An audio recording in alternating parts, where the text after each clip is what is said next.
الحمد لله رب العالمين والصلاة والسلام على سيد الأنبياء والمرسلين أما بعد فأعوذ بالله من الشيطان الرجيم بسم الله الرحمن الرحيم الصلاة والسلام عليك يا رسول الله وعلى آلك وأصحابك يا حبيب الله الصلاة والسلام عليك يا نبي الله وعلى آلك وأصحابك يا نور الله. مدنی چینل کے ناظرین، الحمدللہ عز و جل سلسلہ سفر معراج میں ایک مرتبہ پھر حاضر ہیں، اور اس سلسلے کے اندر ہم نبی کریم صلی اللہ تعالیٰ علیہ وسلم کی معراج کے حوالے سے گفتگو کر رہے ہیں۔ اپنے پچھلے دو سلسلوں میں ہم نے حضور علیہ السلام کو جو معراج عطا کی گئی اس کی بعض حکمت سننے کی سعادت حاصل کی تھی۔ آج کے سلسلے میں بھی انشاءاللہ تبارک و تعالیٰ کچھ باتیں اسی حوالے سے مزید کریں گے۔ اللہ تبارک و تعالیٰ نے نبی کریم صلی اللہ تعالیٰ علیہ وآلہ وسلم کو جو معراج عطا کی، اس کی ایک حکمت علماء نے یہ بیان فرمائی ہے کہ نبی کریم صلی اللہ تعالیٰ علیہ وآلہ وسلم کو وحی کی ہر قسم سے حصہ عطا ہو جائے۔ اس کی تفصیل یہ ہے کہ وحی جو ہوتی ہے، یعنی جو کسی نبی کے اوپر اللہ تبارک و تعالیٰ کا پیغام آتا ہے، اس کی مختلف صورتیں ہوتی ہیں کہ کس طرح سے کسی نبی کے اوپر وحی نازل کی جاتی ہے۔ وحی جو آتی ہے اس کا جو طریقہ کار بیان کیا گیا ہے قرآن مجید فرقان حمید میں، وہ یوں ہے کہ وَمَا كَانَ لِبَشَرٍ أَن يُكَلِّمَهُ اللَّهُ إِلَّا وَحْيًا أَوْ مِن وَرَاءِ حِجَابٍ أَوْ يُرْسِلَ رَسُولًا فَيُوحِيَ بِإِذْنِهِ مَا يَشَاءُ، یعنی کسی بشر کی یہ شان نہیں کہ اللہ تبارک و تعالیٰ اس سے کلام کرے مگر وحی کے ذریعے، یا ما ورائے حجاب پردے کے پیچھے سے کلام ہو، یا اللہ تبارک و تعالیٰ فرشتے کو بھیجے کہ جو اس رسول کے پاس اس کا پیغام لے کر آئے۔ تو مختلف وحی کی صورتیں بیان کی گئی ہیں، اس میں سے ایک صورت یہ ہے کہ بلا واسطہ اللہ تبارک و تعالی نبی علیہ السلام سے کلام فرمائے۔ تو حضور علیہ السلام پر جو وحی آئی وہ ہر طرح سے آئی۔ جبریل امین علیہ السلام بھی اللہ تبارک و تعالی کا پیغام لاتے رہے، اسی طرح اللہ تبارک و تعالی نے براہ راست نبی کریم صلی اللہ تعالی علیہ وآلہ وسلم پر بھی، دین مبارک پر بھی وحی کو نازل کیا، اور اسی طرح اللہ تبارک و تعالی نے نبی کریم صلی اللہ تعالی علیہ وآلہ وسلم کو معراج پر بلایا اور بغیر کسی واسطے کے حضور علیہ السلام سے کلام فرمایا۔ فَأَوْحَى إِلَىٰ عَبْدِهِ مَا أَوْحَى، کہ اللہ نے اپنے بندے پر جو وحی کی وہ وحی کی، یعنی اللہ تبارک و تعالی نے بلا حجاب بلا واسطہ نبی کریم صلی اللہ تعالی علیہ وآلہ وسلم سے شب معراج کلام فرمایا۔ ایک حکمت علماء یہ بیان کرتے ہیں کہ اللہ تبارک و تعالی نے نبی کریم صلی اللہ تعالی علیہ وآلہ وسلم کو جب اذان عطا فرمانا چاہی تو اذان کے حوالے سے مختلف روایتیں آئی ہیں کہ کیسے اذان کا سلسلہ شروع ہوا۔ بخاری مسلم وغیرہ کی حدیث مبارکہ یہ موجود ہے کہ باقاعدہ حضرت زید رضی اللہ تعالی عنہ کو خواب دکھایا گیا کہ جس میں ایک فرشتہ جو ہے وہ اذان کہہ رہا تھا، اور اسی طرح حضرت عمر رضی اللہ تعالی عنہ نے بھی خواب میں دیکھا ایک شخص اذان کہہ رہا تھا۔ ان دونوں نے نبی کریم صلی اللہ تعالی علیہ وسلم کی بارگاہ میں حاضر ہو کر اپنے اپنے خواب کو ذکر کیا، اور پھر اذان کا سلسلہ شروع ہوا۔ لیکن بعض روایتیں اس طرح کی موجود ہیں کہ نبی کریم صلی اللہ تعالی علیہ وآلہ وسلم جب معراج پر تشریف لے کر گئے تو شفا شریف کے اندر قاضی اعظم مالکی رحمۃ اللہ تعالی علیہ نے یہ بات لکھی ہے کہ جب آپ آسمانوں پر پہنچے تو ایک فرشتہ یہ ظاہر ہوا، اور یہ وہ فرشتہ تھا کہ جس کے بارے میں خود جبریل امین علیہ السلام نے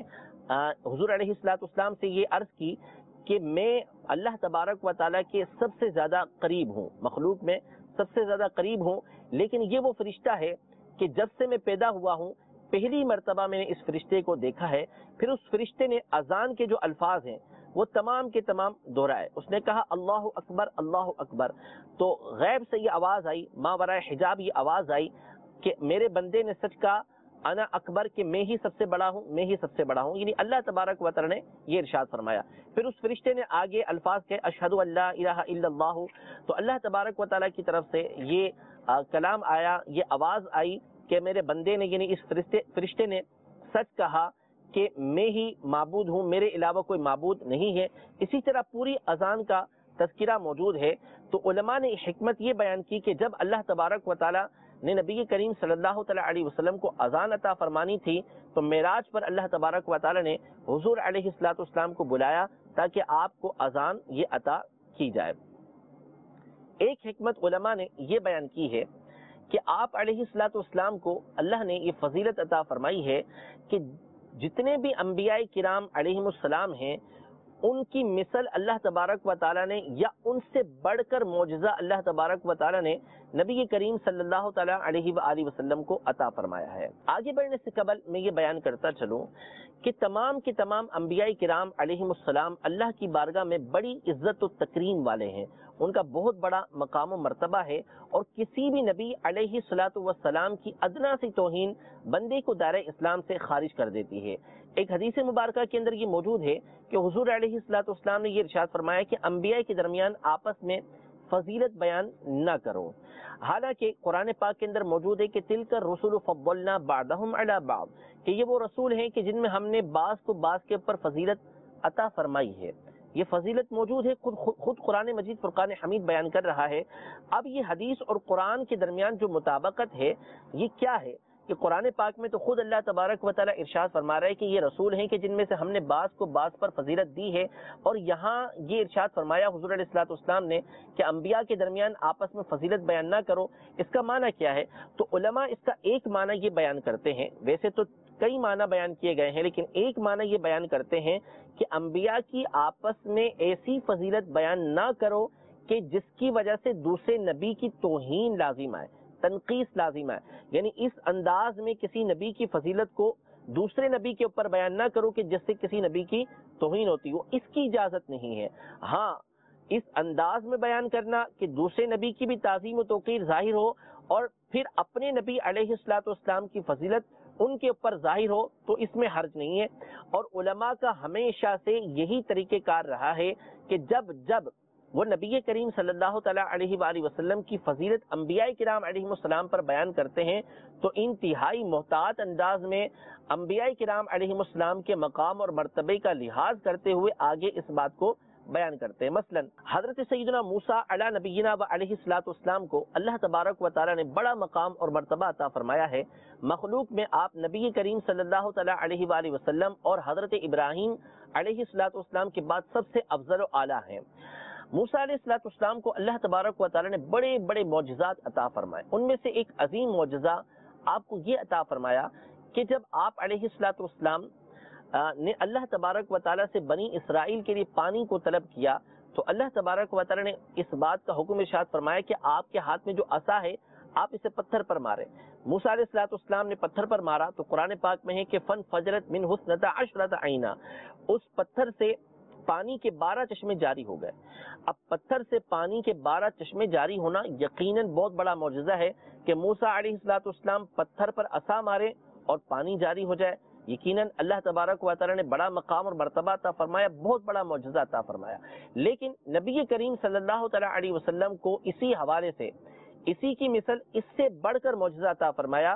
کہ پتھر سے پانی کا جاری ہو جانا ایسا ہوتا ہے کہ پتھر سے پانی بہتا ہے۔ قرآن پاک کے اندر موجود ہے کہ پتھر کے اندر جو ہے وہ حواس موجود ہوتے ہیں، بہت سے پتھر ایسے ہوتے ہیں کہ جن سے نہریں جاری ہوتی ہیں، پانی جاری ہوتا ہے، بہت سے پتھر جو ہیں وہ اللہ کے خوف سے گر پڑتے ہیں۔ تو پتھروں سے پانی کا جاری ہونا ایسا واقع ہوتا ہے، اگرچہ کہ اس طرح نہیں ہوتا کہ موسیٰ علیہ الصلوۃ والسلام نے جیسے جاری کیا کہ پتھر پر عصا مارا اور پانی کے چشمے جاری ہو گئے، لیکن حضور سرور دو عالم صلی اللہ تعالیٰ علیہ وآلہ وسلم کو اللہ تبارک و تعالیٰ نے جو معجزہ عطا فرمایا وہ موسیٰ علیہ الصلوۃ والسلام کے معجزے سے بہت بڑھ کر تھا کہ آپ علیہ الصلوۃ والسلام کے